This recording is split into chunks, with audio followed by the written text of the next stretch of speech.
यानी सुकून नहीं है, चैन नहीं है। न दामाद से सुकून मिलता है, न औलाद से चैन मिल रहा है, न पड़ोसी से सुकून मिल रहा है, न घर के सामान से सुकून मिल रहा है। तो आखिर ये सुकून है कहाँ, ये चैन है कहाँ? इसका मतलब है कि हमने चैन का गलत ट्रेंड चुन लिया, हमने सुकून हासिल करने का गलत रास्ता चुन लिया है। इसका मतलब है कि हमने जीने का जो स्टैंडर्ड तय किया है, ये अननेचुरल स्टैंडर्ड हमने तय कर लिया है। आखिर सुकून कहाँ है? गरीब नवाज से पूछें। गरीब नवाज, आप पैदा हुए थे ईरान में, ईरान छोड़ के आ गए हिंदुस्तान में। आपने बाप के करके में जायदाद और पंचकी मिली थी, आपने उसे बेचकर गरीबों में बांटकर खस्ताहाली की सूरत में आप आ गए हिंदुस्तान में। आखिर कौन सी नेमत आपके पास है कि बादशाहों की पेशानी आपके दर पे झुक रही है? दिल्ली का राजा वहां जा रहा है, पाकिस्तान का प्रेसिडेंट वहां आ रहा है, अमेरिका का प्रेसिडेंट वहां जा रहा है। जब तक आप इस जमीन के ऊपर थे तो भी राजा महाराजा गुलामी करते थे, और आज 800 साल से जमीन के अंदर हैं, फिर भी सारा हिंदुस्तान भीख मांगने आपकी कब्र पे, आपके आस्थाने पे जा रहा है। कौन सी नेमत आपके पास है कि जब आप जमीन पर थे तो बादशाह आपसे मरूब रहता था, दुश्मन आपसे डरा डरा सा रहता था। न आपने जमीन खरीदी, न आपने मकान बनाया, एक नदी के किनारे एक दरख्त की छांव में आपने जिंदगी गुजार दी। न जमीन खरीदी, न मकान बनाया, वही नमक रोटी खाना, रात रात भर जाके बंदगी करना। आखिर कौन सी नेमत आपके पास थी कि दुनिया में आप रहे, खुश रहे, और आज आपकी कब्र पे गुलाब चढ़ रहा है, और आज आपका अजमेर मोहल्ला हिंदुस्तान का किबला और काबा बना हुआ है? आखिर कौन सी नेमत है? कहाँ मिलेगा सुकून? कैसे मिलेगी वैसी इज्जत? किस तरह मैं पाऊंगा जिंदगी में वकार? कैसे मिलेगा चैन? तो गरीब नवाज की कब्र से आवाज आएगी, जो अपने बाल बच्चों के लिए वतन छोड़ता है, मुमकिन है कि उसका बच्चा बाकी हो जाए। जो अपने बाल बच्चों के लिए रात भर खेत में पानी पटाता है, मुमकिन है कि बाल बच्चे उसके दुश्मन हो जाए। उसे चंद सिक्के कमाने के लिए कई कई साल घर से बाहर रहता है, मुमकिन है कि वही वो सिक्के की खातिर तड़प जाए। जो अपने बाल बच्चों के लिए जीता है, जो अपने बाल बच्चों के लिए मरता है, जो मकान की तामीर के लिए अपनी एनर्जी को सर्फ करता है, यही मकान उसे काटने दौड़ेगा, यही औलाद उसे ठूंक मारेगी, यही जिंदगी का सारा सामान उसके लिए तन्हाई का जरिया बन जाएगा। गरीब नवाज कहेंगे कि सुकून तो वहां मिलता है, मैंने अपना वतन छोड़ा, मैंने अपने अहबाब को छोड़ा, मैंने अपने रिश्तेदार को छोड़ा, मैंने 20 साल तक इल्म हासिल किया, मैंने 30 साल तक मुर्शिद का झोला ढोया, उनका बिस्तर ढोया। तो सुकून औलिया और सालिहीन की खिदमतों से मिलता है, इज्जत व वक़ार अल्लाह की इबादत से मिलता है। जिसका दिन गुजरे रब की रजा की खातिर, जिनकी रात गुजरे रब की रजा की खातिर, जो अपना वतन छोड़े रब के लिए, उसको घर, उसका अपना घर रहे या ना रहे, जमीन रहे या ना रहे, अल्लाह बादशाहों जैसा सुकून अता फरमा देता है। जिस झोपड़ी में याद इलाही है, जहाँ तिलावत है, जहाँ इबादत है, जहाँ रियाजत है, जहाँ मुसलमान की हमदर्दी है, वहाँ कुछ नहीं रहे। अल्लाह उस झोपड़ी को जन्नत के लिए काबिल रश्क बना देता है, बादशाहों के लिए काबिल रश्क बना देता है। जन्नत तो वहाँ मिलेगी, जन्नत की खुशबू झोपड़ी में अता फरमा देता है। नारे तकबीर, नारे रिसालत, खाजा महाराजा कॉन्फ्रेंस। सरकार गरीब नवाज की कब्र से आवाज आएगी, सुकून चाहते हो तो एक ही वाहिद रास्ता है, वो रास्ता है रब की इबादत करना, वो रास्ता है अपने मकसद हयात को समझना, वो रास्ता है अपने समाज के लोगों से मिलजुल कर रहना, वो रास्ता है नफरतों को दूर करके मोहब्बत से रहना, वो रास्ता है दूसरों की कद्र करना, वो रास्ता है अपने घर में दीनी माहौल पैदा करना, वो रास्ता है अखबार से कम कुरान से ज्यादा रिश्ता जोड़ना, वो रास्ता है सियासत की बातें कम करना, आखिरत की बातें ज्यादा करना। आज मेरे घर में अखबार है, कुरान नहीं। आज मेरे पास पॉलिटिकल गुफ्तगू है, मजहब की गुफ्तगू नहीं। आज इलेक्शन हो रहा है उत्तर प्रदेश में, अखिलेश जीतेगा, मायावती जीतेगी कि कौन जीतेगा, दिमाग मेरा खराब हो रहा है। मैं अपने गांव में एक दूसरे से लड़ रहा हूँ, 2-2 घंटे 4-4 घंटे बहस यहाँ कर रहा हूँ, बहस ये करता हूँ, बहस ये कर रहा हूँ कि अखिलेश जीत गया तो कल्याण हो जाएगा, पंडित जी का हारना जरूरी है, पंडित जी दोबारा आ आ गया तो जाने क्या क्या गुल खिलाएगा। ये तबसरा मुसलमान कर रहा है। क्या करता है कि मोदी जी दोबारा आ गए तो फिर हिंदुस्तान जलकर राख हो जाएगा, उन्हें दोबारा नहीं आना चाहिए। ये तबसरा मुसलमान कर रहा है। तबसरा कौन कर रहा है? अगर साहब इसकी गवर्नमेंट बन गई तो फिर मेरा जीना मुहाल हो जाएगा। अगर कोई काफिर इस तरह का तबसरा करे तो चलेगा, कोई हिंदू करे तो चलेगा, कोई मुशरिक करे तो चलेगा, कोई यहूदी करे तो चलेगा, कोई साहब ईसाई करे तो चलेगा, लेकिन कलमा पढ़ने वाला कौम मुसलमान ये तबसरा इसको सेब नहीं देता। ये जानता है कि हिंदुस्तान का जो जाहिरी हाकिम है, चाहे नेहरू थे, चाहे इंदिरा थी, चाहे मुरारजी देसाई थे, चाहे आई के गुजराल थे, अटल बिहारी वाजपेयी थे, चाहे साहब राजीव गांधी थे, ये सारे नेता आए 2-4-5 साल के बाद चले गए। हमें ना नेहरू से मतलब है, ना हमें इंदिरा से मतलब है, ना हमें आई के गुजराल से मतलब है, ना हमें साहब अटल बिहारी वाजपेयी से मतलब है, ना हमें मोदी से मतलब है। हमें मतलब है कि मेरा सुल्तान जो 800 साल से हिंदुस्तान का राजा महाराजा है वो अजमेर में है। वो सुल्तान को न कभी मरना है, उस सुल्तान को न कभी खत्म होना है। जब मेरा महाराजा अजमेर में है, हमें दिल्ली का तबसरा कम करना चाहिए, अजमेर का तबसरा ज्यादा। नारे तकबीर, नारे रिसालत, ख्वाजा का हिंदुस्तान। ये दूसरे लोग करें, कौम मुस्लिम नहीं। हमें मालूम है कि मेरा खुदा कहता है, कुलिल्लाहुम्मा मालिकल मुल्क तुतिल मुल्क मन तशा व तनज़िउल मुल्क मिम्मन तशा व तुइज़्ज़ु मन तशा व तुज़िल्लु मन तशा बियदिकल खैर इन्नका अला कुल्लि शैइन क़दीर। सारे बादशाहों का बादशाह है वह खुदा, जिसे चाहता है सल्तनत देता है। वह खुदा जिससे चाहता है सल्तनत छीन लेता है। वो जिसे चाहता है इज्जत देता है, जिसे चाहता है जलील करता है। सारा इख्तियार उसी रब्बे आला के पास है। कायनात का हकीकी मालिक अल्लाह है, कायनात का हकीकी खालिक अल्लाह है, कायनात का हकीकी बादशाह अल्लाह है। ये इस्लाम का बुनियादी अकीदा है। मैंने रब पर ईमान लाया, मेरा वो खुदा जो जिसने सारी कायनात की तख्लीक फरमाई, दुनिया को पैदा किया, वह खुदा जिसने पानी की एक बूंद से इंसान को पैदा किया, वह खुदा जो मौसम बदलता है, वह खुदा जो साल और माहो साल पैदा करता है, वह खुदा जो हमें जिंदगी देता है, हमें मौत देता है, वही खुदा है जो किसी के रिस्क में इजाफा फरमाता है, किसी के रिस्क को तंग और घटा देता है। वही अल्लाह है, सब कुछ करता है। ये अकीदा जितना ज्यादा पुख्ता होता जाएगा, दूसरों पर एतमाद उतना ही कमजोर होगा, रब पर एतमाद बढ़ता चला जाएगा। और ये अकीदा जितना ज्यादा पुख्ता होगा, उतना ही सीने में सेटिस्फेक्शन पैदा होता जाएगा। इसलिए इस्लाम का बुनियादी अकीदा है कि तू बोल के अल्लाह एक है, वही मेरा मालिक है, वही मेरा खालिक है, वही रोजी देने वाला है, वही मौत देने वाला है, वही मरने के बाद जन्नत देने वाला है। और इस दुनिया में जिसने ईमान नहीं लाया, जिसने बदअमली से काम लिया, उसके लिए जहन्नम का ठिकाना बनाने वाला वही है। यानी सारा इख्तियार उसके पास है।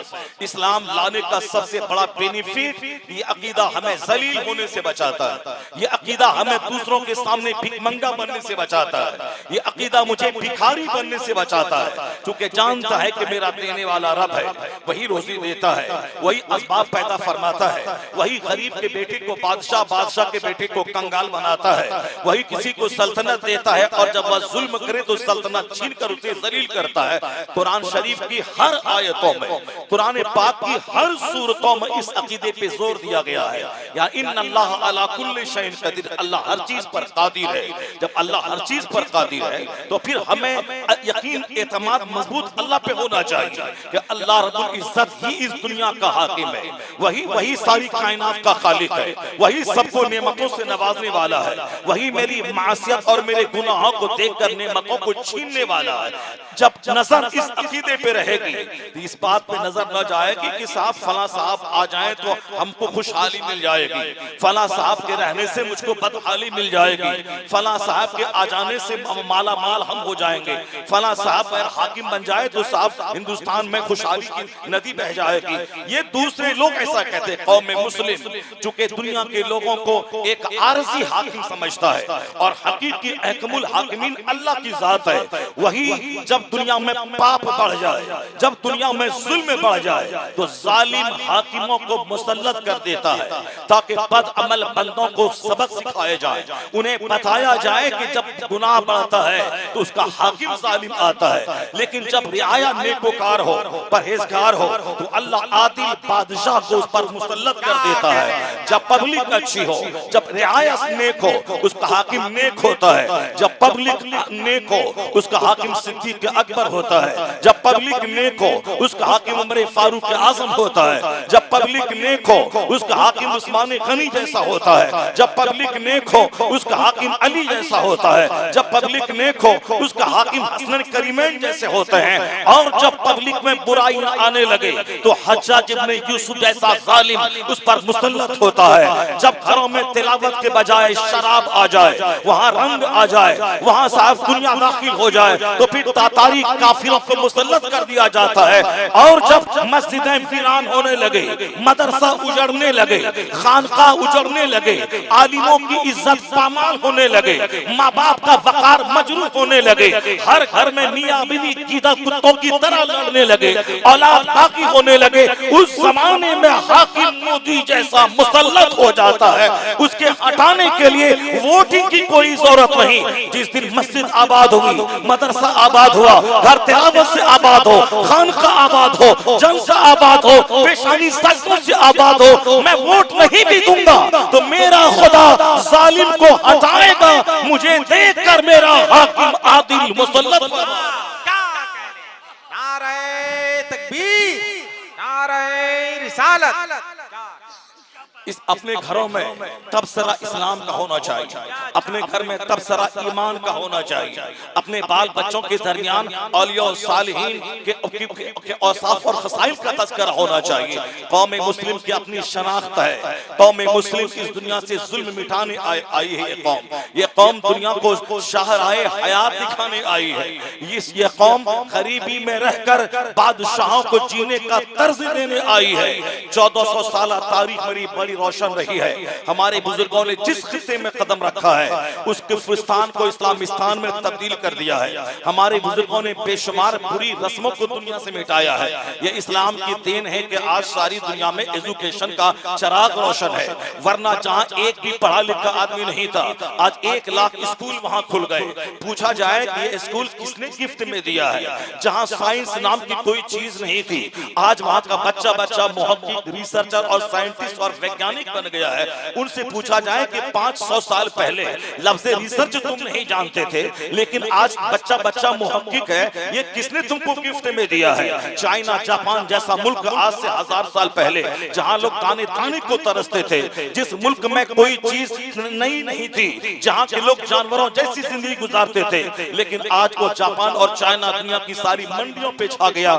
दौलतमंदों की श्रेणी में सबसे पहले नंबर पे चाइना, जापान का नाम आता है। सलीका मंदी में जापान का नाम आता है। सफाई में जापान का नाम आता है। वहाँ कोई बेरोजगार नहीं बैठता, जापान का नाम आता है। वहाँ के नौजवान गुल्ली डंडा, खैनी और सिगरेट में से काम नहीं लेते, उन्हें सिर्फ काम से काम है, जापान का नाम आता है। नौजवान कैसे जिए कहते हैं, जापान को देखा जाए। गली कूचे साफ कैसे रहे, जापान को देखा जाए। हर गांव में फैक्ट्री कैसे बने, जापान को देखा जाए। जिस पर आज से 70 साल पहले एटम बम गिराया गया और उस मुल्क को तबाह करने का ख्वाब अमेरिका ने देखा और 2 बार हिरोशिमा नागासाकी पे बम गिराकर जिस मुल्क को तबाह करने की कोशिश अमेरिका ने की, आज वह मुल्क अमेरिका को आंख दिखला रहा है। माशी एतबार से दुनिया में सबसे मजबूत तरीन मुल्क बन गया है। उससे पूछा जाए किसने तुमको सलीके हयात दिया कि इस उजड़े हुए माहौल में तुमने जो आबादी की तस्वीर तुमने खींची है, जो आबादी का तुम मॉडल तुम बन गए हो दुनिया में, आखिरी सलीका तुमको किसने दिया?